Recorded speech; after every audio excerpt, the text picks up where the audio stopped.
So welcome back friends. Today we will going to discuss about the working of the colorimeter. So we have discussed about the introduction and basic principle of the colorimeter in the first video. Then in the second video we have discussed about the instrumentation, and now in third video we will going to discuss about working of the colorimeter. So if you want to use the notes that I have prepared for making notes, then please take a screenshot.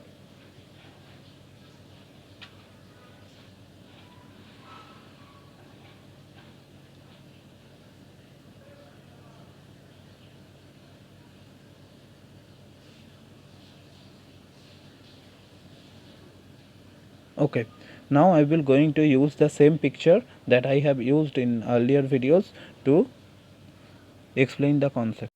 So this is the picture that we are using for a couple of videos. So again I have taken this picture from internet. So if you want to download this, then you can easily download it from the Google Images. So let's get started. So first of all, this is our light source, which is most of the cases tungsten filament. So today I will going to explain the working principle in very more details. So first thing is, before going to add our test solution in the cuvette, it is necessary to calibrate the entire instrument. So how can we calibrate this? How we will calibrate this with by using a standard solution of known concentration of the solute. Okay, that means we have to take standard solution of known concentration of the solute in the cuvette first, okay, before going to add our test solution. Okay, so now after that we will run the entire instrument and check the absorbance. Okay, and as I have told you that here we have used standard solution of known concentration, that means the value of the absorbance that we will going to obtain will be standard one, right? Suppose we have used DNA. Okay, so the absorbance of DNA at 260 nanometer will be maximum, right, if the colorimeter is properly working, and if it is, then okay, no problem, then we will change the cuvette, although that path length, that is our thickness of the cuvette, will be same in both the cases. Now we will take another cuvette. In the another cuvette we will add our test solution, okay, whose concentration we want to determine. Okay, so the first important concept of working principle is you have to calibrate the instrument. Okay, and I have told you how you can do this. You can do this by simply adding the standard solution of known concentration of the solute. It will give you a absorbance, okay, and by checking the absorbance with already available data, you can conclude that yes, your colorimeter is properly working. Okay, now you have kept the cuvette with your solution of interest. Okay, so now after that you switch on the machine. Okay, so now here the light bulb, here most of the cases we are using tungsten filament as a light source, which will give you a polychromatic light. I have told this earlier, right? Then the aperture slit, this aperture slit will linearize those light, and then condenser lens, which will navigate the colored lights towards the colorimeter, and now there is the filter.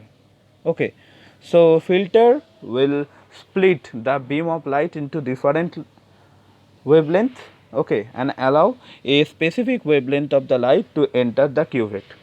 Okay, so here I have explained multiple times about the Lambert-Beer law. So when the light will passes through the space cuvette, then I think you can also remember it that the light which is entering from the filter to the cuvette is I0, which is known as incident light, right? And after passing through the cuvette, the transmitted light is I, right? If there is a sample or compound present inside the cuvette. Okay, and the intensity of I0 is obviously higher than capital I. Clear up to that point? Okay. So then the transmitted light will fall on the photodetector. This photodetector will generate a electrical signal. This electrical signal will be transferred to the galvanometer, and galvanometer will give you the reading of absorbance, right? So that is the concept. So if the absorbance is higher, that means what? The concentration of the sample should be high, right? Because most of the light is absorbed, the amount of transmitted light is lower, that is why we have a greater absorbance. And if the absorbance is lower, that simply means most of the light that entering into the cuvette simply pass through the cuvette, right? So that is the idea. Now let's go to the mathematical expression. So after knowing the entire thing, it will be very easy for us to construct a formula, right? So I have told you about Lambert-Beer formula, that absorption is directly proportional to concentration and directly proportional to the path length. Okay. Now here we are considering epsilon and your L as constant. Okay, because here remember we have performed two experiment. One is in case of standard, another one is test. Okay, and we have performed both the experiment in the same cuvette. That means the epsilon and L will be constant. Okay, by taking these things under consideration, we can say that AT will be exactly equal to CT and AS will be exactly equal to CS. Okay, I hope there will be no problem here. Okay, so now from 1 and 2 we can construct this formula. Okay, so now let me explain what symbol stands for what. So AT here means absorbance of the test substance. Okay, CS here means concentration of the standard. AS here means concentration absorbance of the standard solution, and CT here means your concentration of the test sample. Okay, and you have to determine the concentration of the test sample, right? Because that is why we are using colorimeter, that I am telling you from the very first video of colorimeter, that is we are willing to find out the concentration of the biochemical substance, right? So we can easily do this with the help of this formula, right? So here remember it, we are using simply the Lambert-Beer law, nothing else than this. Okay, but as here we are using same cuvette, so it is obvious that epsilon and C will be constant. Okay, sorry, not epsilon, C here, L will be constant. Okay, so we can say this very easily, that AT will be is equal to CT and A S is equal to CS, right? Because we have taken epsilon and L as constant, right? And if we simply multiply them, if I try to multiply AT with CS and CT with AS, we will get this figure. This figure is help us to determine the concentration of the test sample, and that is our actual goal.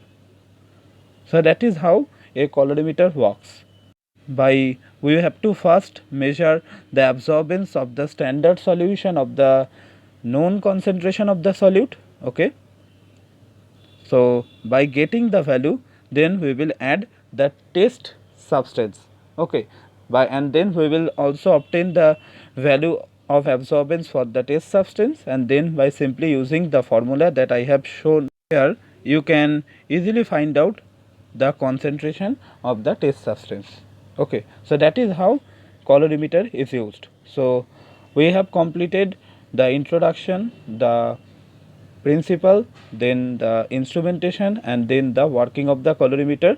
Then in the next video we will going to discuss about application. After that there will be one another video where we will going to discuss about the advantages and disadvantages of colorimeter, and then we will wrap up this topic. So I hope this video will be helpful to you. Thank you.